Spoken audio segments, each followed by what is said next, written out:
All right. Hello, everyone. My name is Mostafa Rizk.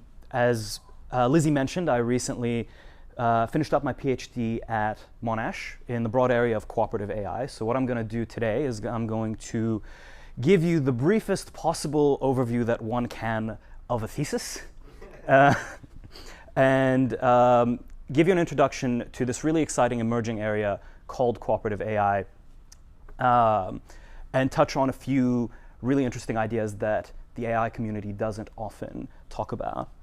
Let me actually time this because I do have a habit of liking the sound of my own voice. So, and you're a sweetheart. I'm going to put that there. Before I get into all of this, let me tell you a little bit about myself. So, I'm originally from Egypt. I grew up moving around. Before moving to Australia about 10 years ago, and doing my undergrad in computer science. By then I got interested in AI, robotics, and decided to try my hand at research. And so I did my honors at Monash in human interaction with robot swarms, and then going on to do my PhD in cooperative AI.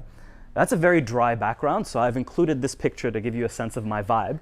That's an image of me with a robot that I made, and because I want him to grow up to be big and strong, I was showing him the Mars rover landing. So the way that I want to structure this talk is I'll get into the nitty-gritty of what my project was about, which is basically about the question of centralized and decentralized learning in multi-agent systems. We'll get to it, don't worry. But I have to first give you a bit of a primer in cooperative AI and the environment that we're using to do the experiments before wrapping it up with some theory to tie everything all together with a neat bow, do some Q&A, and then all head over to the pub together. Which is what you're all here for, really.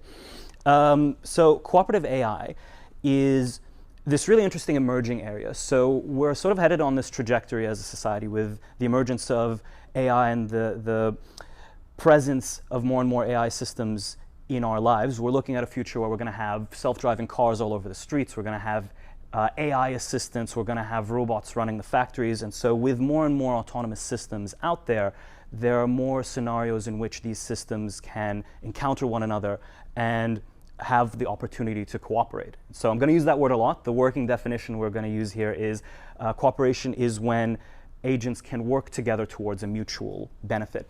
And so what cooperative AI is the merging of several disciplines of multi-agent systems, reinforcement learning, deep learning, game theory, even a bit of social science. If you want to know more about it, that paper up top from DeepMind sort of proposes this catch-all term of cooperative AI and what this area of research is about.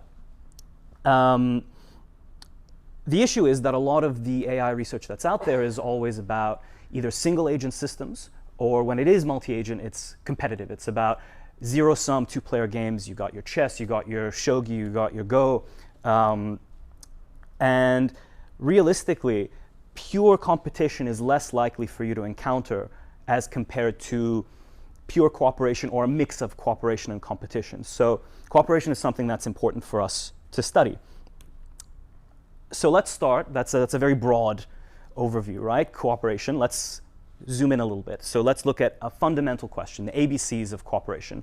Do we want to use, if we have a multi-agent team and we want them to learn to cooperate, do we want to use a centralized approach or do we want to use a decentralized approach? And what I mean by this is a centralized approach is where you have one learning process that learns a policy or a behavior for the whole team, whereas a decentralized approach, each agent has its own learning process that learns solutions just for itself.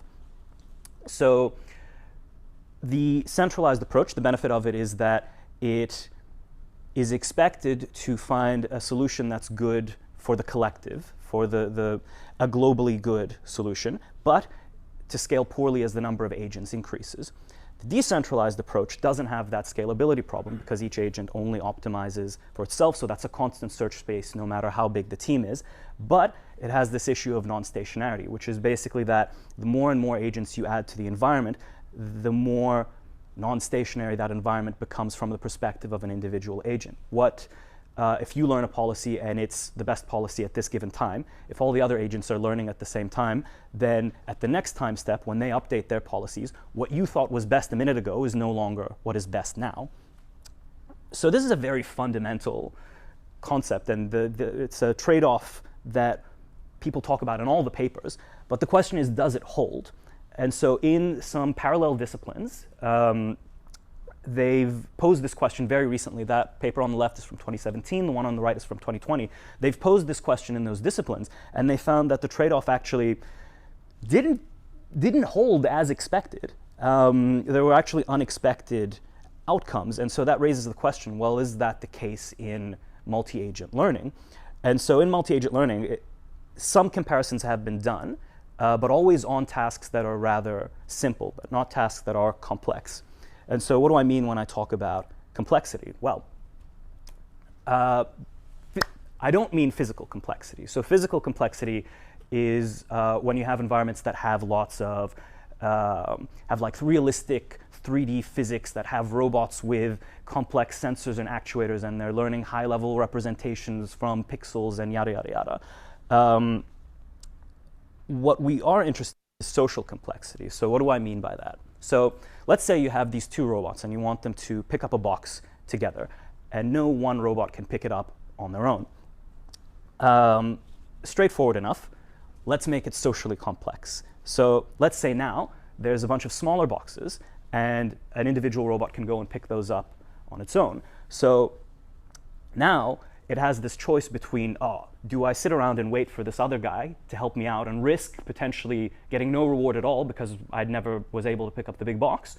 Or do I sneak over and carry some of these little boxes and get some small rewards that guarantee me some sort of success? And so what we call this is a temptation to defect. This is a misalignment of incentives where an agent has a temptation to act selfishly. And oh man, I had an emoji there, damn it. It was a devil emoji. That was going to be my first good laugh of the whatever. Let's have another example. Let's say that you have some robots and you want them to work on I don't know, building a car, and they have to specialize in different subtasks. And so in this case, there's a coordination challenge. I can do one of the subtasks, but which one I do depends on which one you're doing. And that gets exacerbated the more and more robots and the more and more subtasks you have. So these are two ways that a task can be socially complex. And we're interested in something, a task that is physically simple, but socially complex. There's a lot of people out there that are researching, you know, how do we get robots to learn in realistic environments and learning from pixels and blah, blah, blah. But in cooperative AI, just to remove some of these confounding variables, we focus on a task that is physically simple, but socially complex. And so we can take inspiration from nature, or we can take inspiration from a paper that takes inspiration from nature. And so there's this ant from South America, the species of ant called the Atta leafcutter ant. And it has been observed that these ants, they collect leaves together in two different ways. Some of them are generalists. They climb all the way up the tree, they cut the leaves, and they bring them all the way back to the nest. Some of the ants specialize, where they'll climb up the tree, cut the leaves, let them fall into a cache at the base, and then the others will be collectors, and they'll collect the leaves and bring them back to the nest. So we already see these two types of social complexity that we talked about earlier. The agents need to specialize in different subtasks, but there's also, in addition to this coordination challenge, there's a temptation to act selfishly. There's a possibility of performing the task on your own. And so we can model this using robots, and this has been done before in the literature, but what I did a little differently is I made a 2D grid world environment just to remove as much physical complexity as I could. And so you see the agents can perform this same behavior. There's a little added bonus of this little theta metric where you can adjust the angle of the slope. And so if it's a steeper slope, you get more benefit from cooperating. If it's a flat slope, then there's no benefit from cooperating. So you can adjust that variable if you want some more detailed experiments. We don't do it in the presentation, but that's just something for you to know. So now that we have this environment, we need to have an algorithm for performing the learning before we can do the comparison. So the next few slides, I probably don't need to go in this much detail, but I want to introduce you to some cool concepts. So let's talk about our choice of algorithms. So this task seems simple, but it's sort of deceptively so. It's a lot harder than it looks. So here's a comparison to something from the OpenAI gym environment. So up there is a task where a cart has to balance a pole that is creatively named cart pole.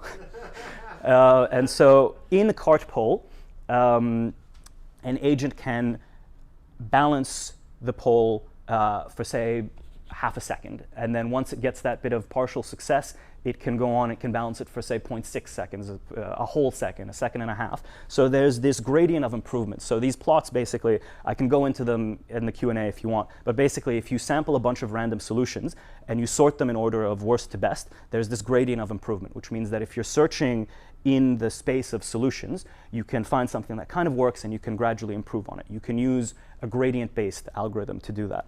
With the slope foraging task, it's trickier than that. If you do that same analysis, all the solutions seem really bad. And the reason for that is because there's a sparse reward structure. So if an agent goes all the way up, gets the resource, brings it all the way back, but doesn't drop it in, just drops it just shy of the nest, 0 points, failure. And that's really harsh and really hard. But there's a lot of tasks that are kind of like that in the world. And so because there's no gradient of improvement, you have a very, what you call a flat landscape. And so you need an exploratory algorithm to really get out there in the search space and find solutions. So this is where neuroevolution comes in. So this is a really cool idea that I've promised myself if I ever give a talk at MLAI, I have to tell people about this. I haven't shut up. Yeah. Andy's been waiting for this for years. So neuroevolution is a really, really cool, also emerging area in AI. And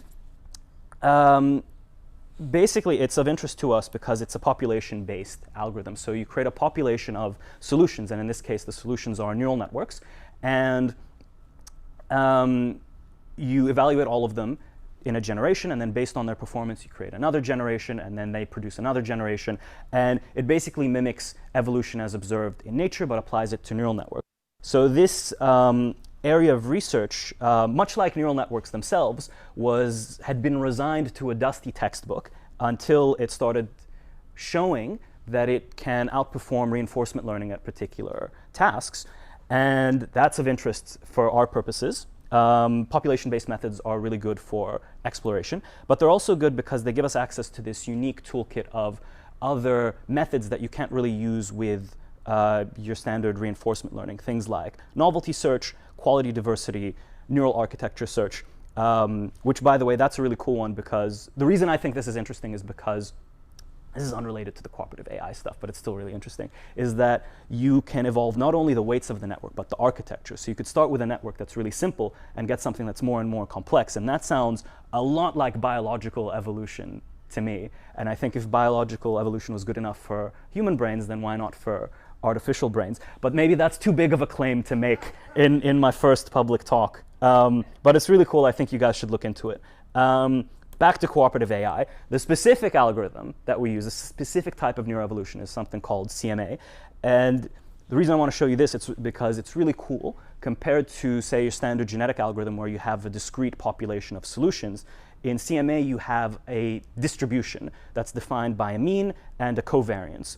And so if you look at the diagram up there, you have your distribution is the orange dotted line, and the big white bright circle is the best solutions, and the larger circles are progressively worse solutions. So what you do is you sample a bunch of solutions from your distribution, and then based on how good they are, you adjust the covariance and you expand the distribution to try different types of solutions in different parts of the search space until you start finding stuff that works. And once you start finding stuff that works, you can begin narrowing the distribution until you converge on what is the best. So it's a really sort of elegant way of handling a population-based algorithm. And if you zoned out on all of that, that's completely OK. All you need to know is neuroevolution. So this brings us to our question. So back to where we started. How does centralized and decentralized methods compare? So to clarify a little bit more before we get into the actual plots, when I say centralized and decentralized here, I'm talking about in the decentralized setup, each agent has its own neural network, and in the centralized setup, there's one neural network that controls all the agents. And you can see from the pink arrows, those are the additional weights that are required. when you're using a centralized approach as opposed to the decentralized one. So you can already see how this could scale really badly. And you can also see how it can lead to an approach, a result that's better for the collective, because each agent's actions are based on the observations of all the other agents and not just its own actions. The reason I specify fully decentralized and fully centralized is because there is actually an intermediate approach that's a hybrid of the two called centralized training, decentralized execution. The reason I don't include it is just for the sake of brevity, and because it turns out, because it's a centralized approach to learning, it still ends up performing similarly to the centralized setup. I just had to mention it because anyone who's familiar with this field will call me out on this. So I'm hedging my bets, covering my bases, if you will. Yeah, and then in terms of how we apply the CMA, in the centralized setup, we sample the whole policy for the entire super network from one distribution, and in the decentralized setup, each agent has its own distribution. But anyways, how do these two compare is the question you're all dying to know the answer to. And as it turns out, it looks a lot like we expect at first glance. Bear with me. So the centralized setup has the massive drop, right? Which is what you expect. As soon as you go from 2 agents to 4 agents, it gets a lot harder to learn, and so the performance drops. In the decentralized setup, it's relatively stable, which is again what you expect. It should be constant regardless of the team size, but it also has this big drop. Like it gets basically twice as bad from 2 to 4 agents, which is not what we expect. That's a little too big. And so that prompted some investigation. Why does this happen? And as it turns out, there is this thing happening in there when I observed the agent behaviors that I call the alignment challenge, which is basically that the agents fail to align in the x-axis. And they have this failure to coordinate. The reason that happens is because these agents have a limited sensing range. Now, the reason they have the limited sensing range is because I want it to be true to how you would apply this in the real world. If you had robots in a factory, it doesn't make sense that they would have these super sensors that sense everything. They have a limited sensing range. So it's not as simple as just make it bigger, because that also makes the learning a lot harder and would scale even worse. But yeah, so they have this limited sensing range, which makes it difficult for them to know how they align with where they are in the space. And this gets a lot harder with larger arenas, because basically you can tell when you're on the far right or on the far left because you can detect the walls. But the 2 columns in the middle look indistinguishable. So as the arena gets wider, there's more parts of the arena that become indistinguishable from one another. So it gets worse for large arenas. And what's really important here is that this is a challenge for both learning types. So this is why both centralized and decentralized have that massive drop, is because that challenge is common to all of them. And that's why the trade-off doesn't play out exactly how we expect it to. Sorry, just a quick question. In this work, or at least in this context, do the agents have state? So is it like a POMDP setup, or just like a regular MTP setup? It's it's POMDP, I guess, because it's a partially observable. They can't see the whole thing. Is that what you mean? Oh yeah, but maybe the agents specifically, can they remember past? So yeah, that's another thing. Thank you for asking that. I wanted to mention the agents use recurrent neural networks. So it's a very shallow network. So it's like one hidden layer. So they can't remember that much. I implemented that as a way to help them sort of distinguish between states. So that means if they're in this state and they have a bit of memory, they can distinguish where they came from. But then that kind of breaks apart once the arena starts to get wider. And the only way you could fix it, if you wanted to continue fixing it using that method, you would have to use bigger and bigger networks, which leads to an unfair comparison. Thank you for that question. That's a good one. So we've looked at how they compare in terms of their fitness, but if we're interested in the performance, this is all about cooperation. So how does the actual cooperation scale? So the way that I measure it is, of all the resources that the agents gathered, how many of them were retrieved by more than one agent? You can kind of game this metric, but it's good enough for our purposes. So the results... It's a metric, so it's okay. Huh? They don't know it's a metric. It's still a good measure. And so the results get weirder and weirder. We just saw a minute ago that the fitness is declining rapidly. So the fitness is declining. The agents are getting worse because they're failing to align, but they're cooperating more. That's a really weird thing to happen. Why is that happening? You can imagine I looked at this, I'm like, oh my God, what have I done? As it turns out, when I observed the behaviors, it turns out there's this really interesting phenomenon. Because a dropper only needs one other collector in order to cooperate, what you can have is on a team of more than 2 agents, you can have a subset of them cooperating with one another, while other agents, like the guy in the middle, don't do anything useful at all. So you can have subsets of the team cooperating while the others just sort of slack and coast. And this, Great career as a consultant. so this is an outcome of this specific game and its particular dynamics. And this is something that it also gets easier for larger teams. You can imagine if you're a 2-agent team, you only need one guy. That one guy has to do the thing that you need. There have to be a collector if you're a dropper, otherwise you're screwed. But if you have a bigger team, you have more opportunities to find someone that will match with you. So cooperation increases in that way. So the takeaways from the experimental part of all of this is cooperation isn't simple, right? You can run into these coordination challenges. You can run into these unique interactions like the partial cooperation, which I honestly wasn't even expecting when I set up these experiments. And basically the point of it is that the social complexity that we talked about earlier, these complex social dynamics, end up challenging the basic assumptions. The trade-offs don't come out the way that we expect them to because we've introduced this element of social complexity.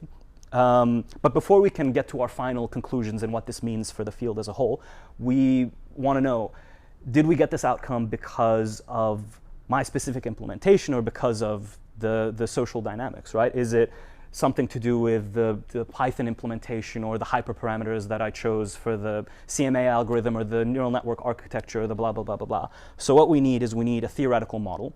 And what I mean by that is we need a mathematical model that abstracts away these implementation details and just focuses on the social element. And it turns out that game theory is a field that is very rich with tools that we can use to study social dynamics. It's designed for studying social dilemmas, and that means we can use it to model the learning process and focus just on the social dynamics that are at play while the agents are trying to learn. So we can model this task as something similar to a stag hunt. So the stag hunt plays out a lot like, if you think back to the example I gave earlier with the 2 robots trying to carry the 1 box, is you have 2 players and they are trying to hunt for their dinner. And they can either hunt for a stag or they can hunt for a rabbit. And to hunt the stag, you can do so by choosing to cooperate. And you need the other agent to cooperate with you in order to successfully capture the stag. And if you do, you get a bigger reward. You get a bigger dinner. If you choose to defect, you can hunt the rabbit. You'll get a smaller dinner, but you don't have to worry about the stag running away or mauling you or whatever it is that stags do. And so you end up with these 2 what we call Nash equilibria, which is in the top left corner, the cooperative equilibrium, where you both cooperate, and in the bottom right is the selfish equilibrium, which is the one with the 2 rabbits. And so the reason that this model is useful for us is because it lets us think about strategies rather than vectors of weights of neural networks that are sampled from a search space that depends on the architecture of the blah, blah. Like, you can just group all of these policies and behaviors under the broad umbrella of this strategy or this strategy. And then rather than running these simulations that are computationally expensive and you have to run them on the cluster and blah, blah, blah, you can just have a payoff function that calculates, oh, if I have this strategy and this strategy, what's the payoff without running a simulation? But there's a little tweak we have to do. We're interested in studying, because learning involves a population of samples, we want to model this as an entire population. And so fortunately for us, there's a neat extension to game theory called evolutionary game theory. And so in evolutionary game theory, it's basically all about dealing with populations. So you have a population of what we're going to call replicators. And the reason they're called replicators is because they can produce copies of themselves. It's a strategy, in this case cooperator or defector. Unlike before, where the agent can choose which one to do, they're kind of born with a strategy. They're either this or that. It's like their genetic makeup. And depending on their fitness, they reproduce and produce a new generation. So this is a tool that's often used to study like evolutionary biology and genetics and all manner of things. But we're going to use it to study the learning process. So to clarify a bit more, so what you do is you start with this population of replicators. They're either cooperators or defectors, and you randomly sample some replicators from the population, and you pair them off together, and you calculate their payoff, right? And as we saw from the payoff matrix that we had in the previous slide, you pair the cooperator and defector, and we know the defector is going to come out better. It gets a higher reward. And so because it gets a higher reward, it produces offspring, and the cooperator does not produce offspring. And then the next generation has changed. The population, the distribution of strategies in the population is different based on that reproduction rate. And we can use this to model neuroevolution, because in the same way we have a population of solutions whose fitness depends on what solutions they're paired with. And that's a novel thing in the literature. Not a lot of people draw this connection between, nothing that I've found has drawn this connection between evolutionary game theory and multi-agent learning. This is another part that we're probably going to rush through. The replicator equation, for anyone who's interested in how this is formalized. Basically, to give you a very quick run through of it, because I'm mindful of time, the proportion of agents, rate of change of a strategy depends on how much of the population is currently using that strategy, what its payoff is, and what's the payoff of the average strategy in the population. So if you're, say, a generalist and your payoff is better than the average, then the number of generalists in the population is going to increase. If your payoff is worse than the average, then the number of generalists is going to decrease. And so we can use this to make neat plots like this, where if you say, oh, I'm going to start with an initial population that has this particular distribution, when I let it rip, where does it end up? So you have your generalists. So we're going to go back to our more detailed model than the stag hunt, which has the generalist and the dropper and the collector, and something called novice. Novice is a fourth strategy that captures this idea of, well, when you run neuroevolution and you sample some stuff in the beginning, it's probably not going to be doing anything useful. It's not going to be a generalist or a dropper or whatever. And so the idea is, well, what happens when you get a dropper and you pair it with this useless, incompetent novice? PhDs make you very mean, you guys. So yeah, so in this case, it ended up converging to the selfish equilibrium where everyone's a generalist. If you change the initial population just a little bit, it can converge to the dropper, the cooperative equilibrium, where it's 50% droppers, 50% collectors. And what this means is we can use this tool to model the learning process, like we've talked about, without worrying about the implementation details. And we can go back and question those things that we found in the experimental results. We can look at the alignment challenge and this phenomenon of partial cooperation. When we remove the implementation details and we focus just on these social elements and we reproduce the learning process using evolutionary game theory, using the replicator equation, do we end up with the same results if we try to reproduce those plots using this theoretical model? So we go ahead and try. And it looks different, right? It actually looks like the way we expected the decentralized plot to look in the beginning. So I should mention this is only the decentralized setup, because game theory only makes sense when you have agents that are competing with each other and don't have complete information. So it's constant. So as the team size increases, the payoff remains constant. And the reason that it came out this way is because when I made the model, I didn't take into consideration the fact that the dropper and the collector might not align, right? So when you sample them from the population, like we had a few slides earlier, you sample them from the population, you put them together, and you're just like, oh, play the game. But sometimes they might not play the game because they won't align. So I modified the payoff function to include a parameter where there's a probability that they misalign that's based on the width of the arena. So then you sample from the population, and you calculate the probability that they align, and then you calculate the payoff. And so when you introduce that variable, the plot looks the way that it looked in the experimental setup. You see that you start off with high payoffs, and then as the team size increases, the payoff decreases, and interestingly, it levels off. So because the model kind of removes the need to run complex simulations, I was able to calculate what the plot would look like for bigger teams than I was able to do with my computational resources that I had available to me. Yeah, so if I end up getting more resources, or Monash gives me money or something, I could test it out and see if this holds. But yeah, so this is exciting. It confirms that I didn't stuff up the experiments in my PhD and that these results generalize. And if we do the same thing for cooperation, it turns out that as the team size increases, the frequency with which learning converges to cooperation increases as the team size increases as well. So the model supports everything that we saw in the experimental setup and tells us that the social dynamics are indeed the reason that we see, or it lends support to, I have to phrase this in the correct scientific way, it lends support to the hypothesis that the results we see in the experimental setup are a result of the social dynamics and not a fluke of the implementation. So, what's the point of all of this? Why have I been talking at you for the last half hour about all of this? The takeaway, and not to belabor this point, but cooperation is not simple, and that's a really important takeaway for you guys to have. The social complexity that you introduce to a task can challenge the basic assumptions that you have about how things are going to turn out. In this case, it affected how the trade-offs between centralized and decentralized learning play out.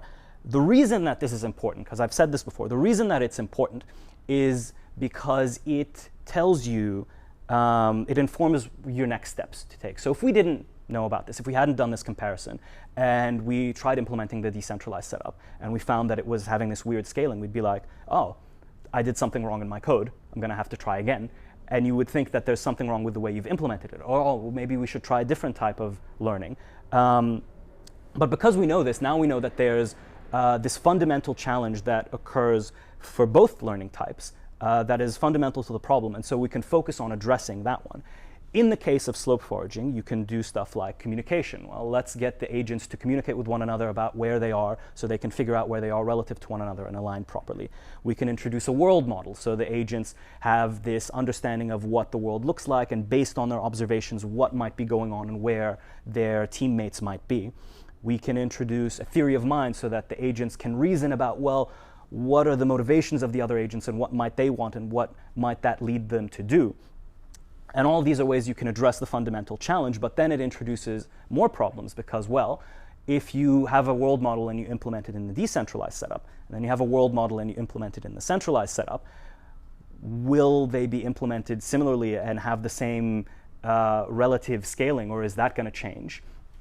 So it adds this layer of difficulty, but more importantly, all of this is for a task that only involves social complexity in the form of the defection and specialization that we talked about earlier. But cooperation is much more multifaceted than that. There's a lot more that could play out. You could have, for example, rather than just have two subtasks, you could have more subtasks that increase with the number of agents. You could have different teams of agents. You could have different tasks that require you to cooperate in different ways. You can keep playing with it. And so all of these would change the trade-offs in the case of centralized and decentralized. And then, cooperative AI, that's just the ABCs, right? There's a lot more to cooperative AI than just that problem. And all of this is impacted by the social complexity of the task. What this thesis ended up doing is it provided a few new tools for studying it, one of them being the slope foraging environment, which is available on my GitHub, and I can link it to whoever is interested if you want to do your own experiments. And there's a whole platform where you can change the task that you do and the algorithm that you use and the neural network architecture and blah, blah, blah.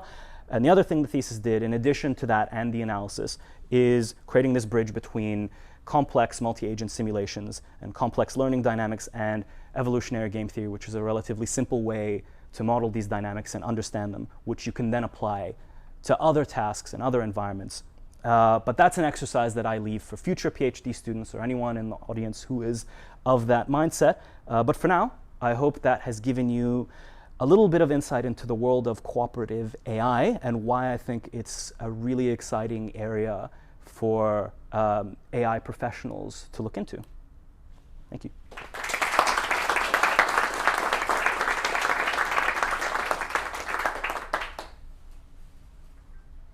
There are also references, so when we put this stuff online, you guys can look at the papers, because I saw people taking pictures. I can send you the slides. You were the one taking pictures. I know you said that you probably leave future directions of this for everybody, but I wondered, had you given any thought to how putting constraint on the resources available might affect the behavior of the agents? Yeah, so you mean make them finite rather than infinite? So, for instance, to go back to your sort of stag and rabbit analogy, if there was a certain population of stags and then there was a certain population of rabbits, it might come that out of time, one theoretical idea might be that the cooperatives would hunt all of the stags and then get better rewards, and then by the time that those run out, they would be able to go down to not cooperating, but the non-cooperating starters would not get any of the sort of stag resources. If you follow what I mean? Like, if anything, I imagine it would be the opposite. I imagine they would go for the selfish stuff first, and then once they ran out of, they couldn't possibly do anything on their own anymore, they're like, well, I guess I have to cooperate now. I imagine that's what would happen. Like, do you think that might change the behavior of the way that the agents and kind of maybe encourage or discourage cooperation? Yes.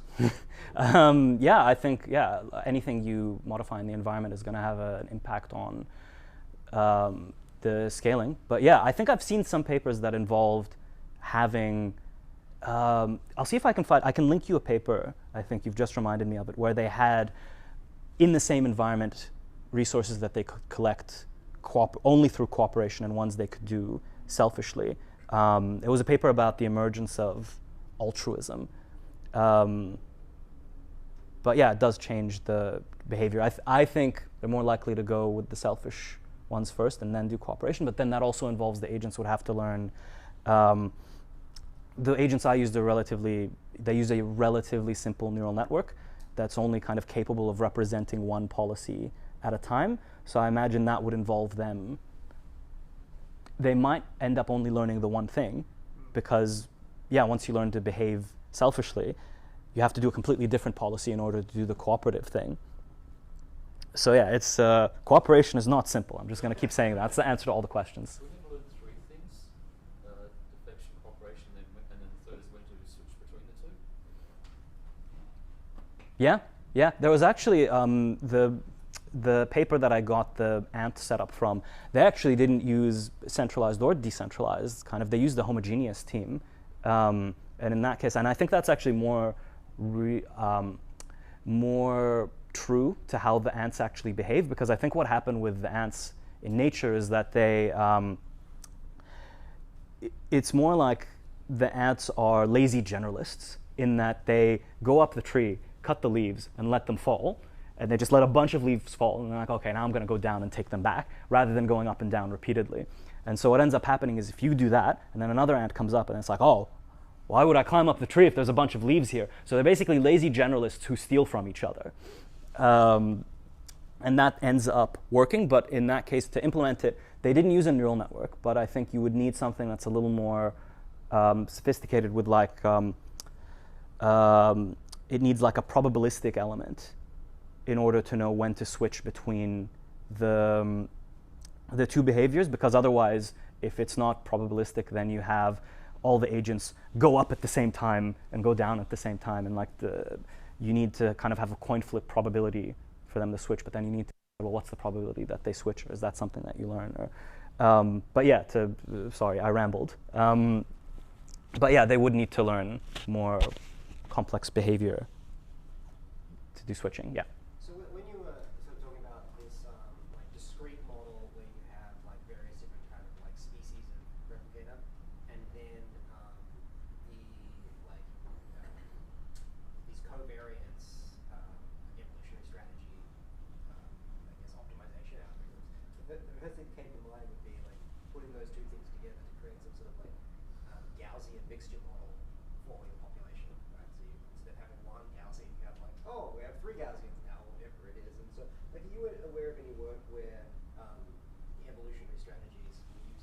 mixture models instead of just like one big Gaussian? I am not aware. No. Maybe. Yeah. Sorry, I can't give you a better answer than that. No, I thought it might be something that like came off the top of your head. Yeah. But yeah, that could be like I guess like another link to be like, well, you know, how do these? What are, like you would then have like I guess a link between these like discrete types and dynamics for those. Yeah, I guess the research answer is that's a really interesting question. Please give me more money so I can answer this question very thoroughly. Absolutely. Are there any like multi-agent competitions that people, or conferences put on for, researchers to test their algorithms against one another or anything like that? Multi-agent competitions. I think there's a few things, like probably. The one thing that comes to mind is I remember there's, this isn't multi-agent systems per se, it's more like swarm, like within the field of multi-agent systems there's swarm intelligence. That's a whole community in and of itself. I do remember something about like there was a competition for swarm robots used for space applications. That's a very niche thing. That's the only one I can think of off the top of my head. Have you checked out Kaggle? Yeah, that's what I was thinking, but I was wondering if conferences do it as well, like the cooperative. Probably. The big conference for multi-agent systems is AMAS, the Autonomous Agents and Multi-Agent Systems Conference. So if anyone has a competition, I think it would be them. I think Nurex, at least at one year, was running a challenge called Bomberman, which was based on a game called Bomberman. Okay. Yeah, and that was like a multi-agent competition. Is it called Palmerman because it's like POMDP? It was POMDP based, yeah. Okay. Not sure if it's I see what they did there. Yeah. Clever. But you can just replace leaves with bombs and you're basically done. That was the pitch that the defense guy gave me. Yeah. Oh no. No, I'm joking. Mostly. Yeah. I have one question. Yeah, please. Do you have any idea on how to apply this approach in trading in financial markets? Yeah. In trading and financial markets.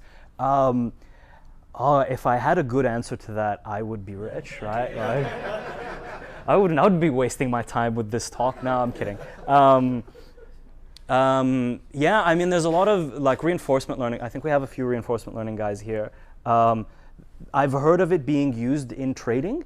I don't know how successful trading, like reinforcement learning trading agents actually are. They didn't perform well, in fact.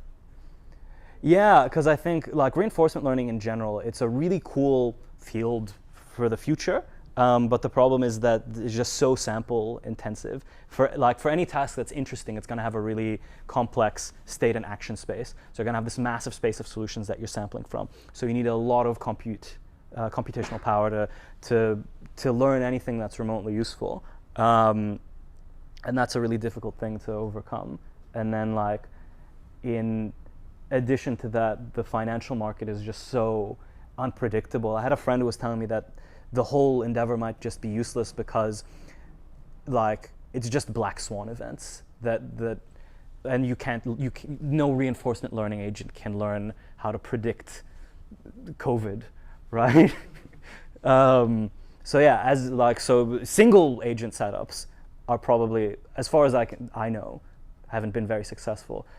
Making it multi-agent, just training this, it took so much computational power to just do a tiny freaking 8-agent team, right? Like it just makes everything a lot harder. So I imagine they wouldn't be, they would probably be even worse, maybe. Or maybe, I don't know, maybe you can learn, are you asking if they can learn cooperation to like, I don't know, do insider trading and like, and game the system if you have enough agents? Defect. I mean, cooperate to defect. Okay, and another question come across my mind is that in the cooperative learning, and what if the state has some kind of noise in the entire framework breaks? Because I see that for the state it is fixed without noise. Are you asking if I had noise? Yeah.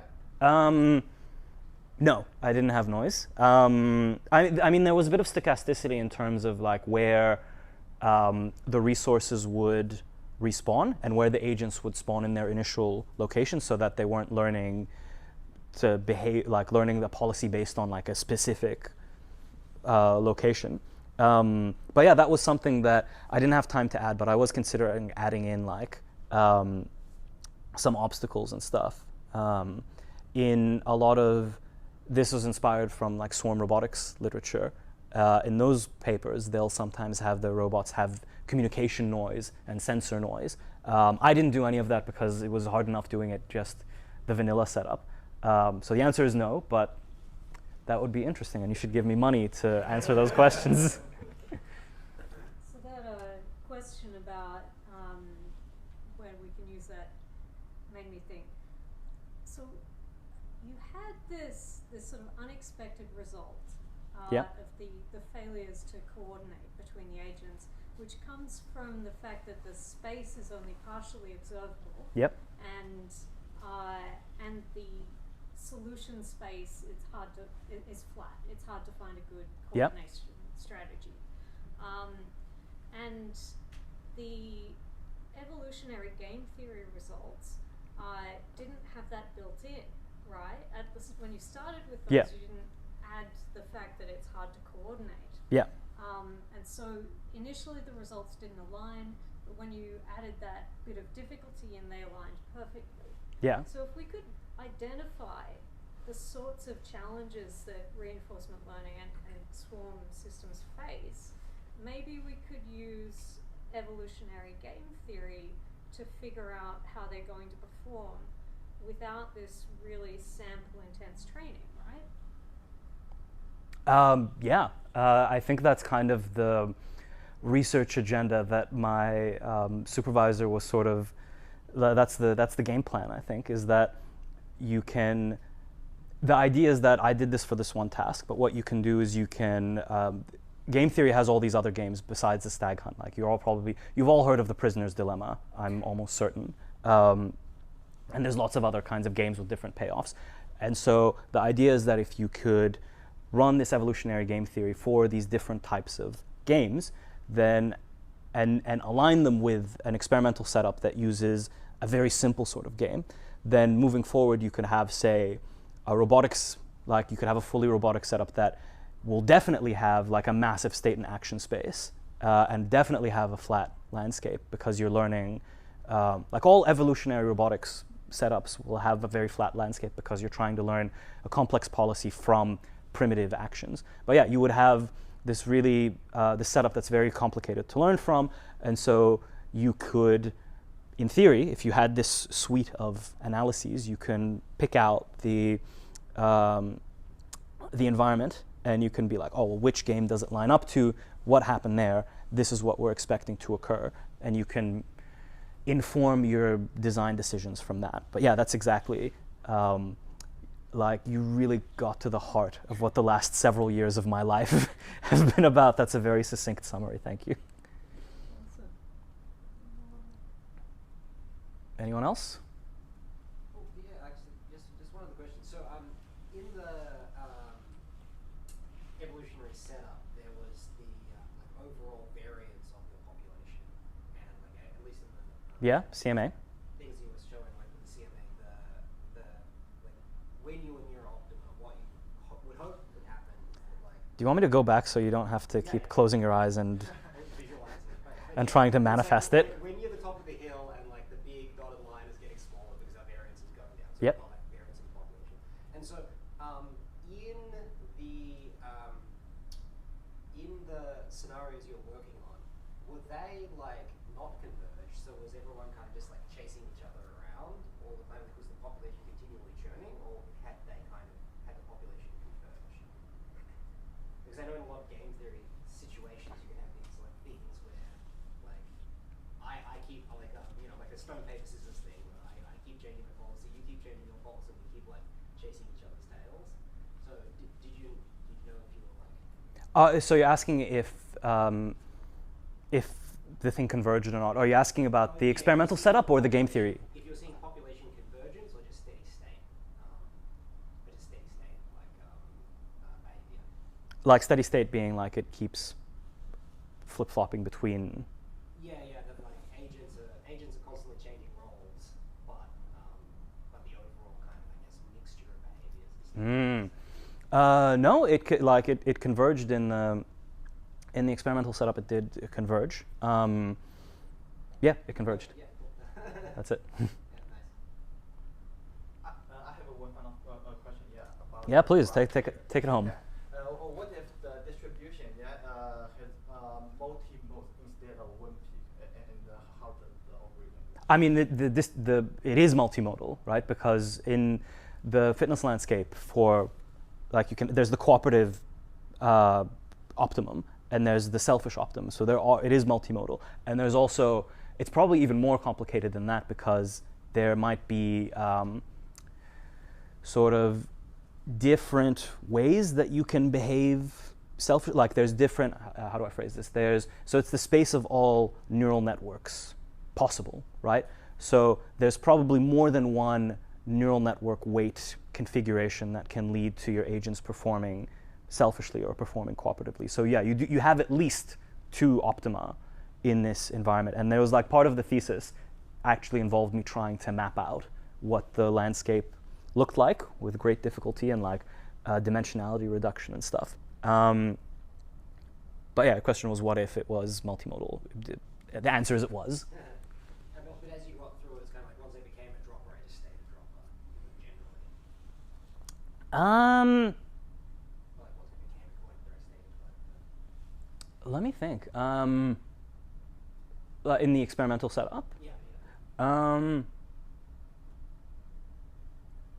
Well, so I mean, when did I know. No, well, actually, when I was implementing it, I was imagining all my agents as little Andes. That's what I should have done, right? I'm not sure. I think, I feel like this is something my supervisor asked me to do at one point, but I didn't. Like, give me more money. Give me postdoc. That's a postdoc question, mate. Yeah, I charge extra for those. Yeah, I think they stayed the same. Although, like, I guess in the decentralized setup, because in the centralized one, you're looking for individual policies. So it just like depends what direction in the landscape you go, and it will change into either of them. But in the decentralized one, I guess it might have changed. I don't know. That's maybe that's my next paper. More money. So does that mean there might be an inherent bias for the first action the agent took? Yeah, so like we saw in the give me a second. Man, I made a lot of slides, didn't I? Yeah, so it's like when I was showing you guys these two slides, when you had a particular initial population, it converged to one thing. If you tweak it just a little bit, it converged to this other thing. So yeah, it depends. Whatever the algorithm figures out first probably influences, like predetermines its entire future, right? Because if it learns, like in this one, it was like if you have equal generalist, dropper, collector, and everyone else is a novice, then it converges to cooperation. But if you have slightly more generalists, then it's more likely to converge to the generalist thing. And then that depends on the relative. I played around with this when I was playing around with the payoffs, is that if the slope is steeper and the benefit of being a cooperator is really, really high, then it could be like you start off with, say, 6% generalists or whatever, and they're doing quite well. And as soon as you get a bit of cooperation, the benefit of it is so great that they reproduce like rabbits, right? Like dramatically. So, it's a lot like in nature. Like if you have a population of individuals and there's like a little mutation that makes you really, really, really successful compared to everyone else, the population will explode. And then and obviously the inverse is true as well, is if the slope is not very steep and cooperation doesn't provide very much benefit, but a lot of risk, then you would actually need a lot of droppers and collectors to emerge in order for the population to shift over. But yeah, there is a bit of a bias. Did you ever try it with just an equally weighted population? Equal, like what, equal? Like the initial population, 25, 25, 25, 25. Yeah, I think I did. I don't remember what ended up happening. Again, it depends on the payoff matrix. The reason that I have mostly novices is just because when you conduct learning, you're going to start off with most solutions being bad. So that's why I didn't make them equal. Okay. We're at I time. think. So. Thank you.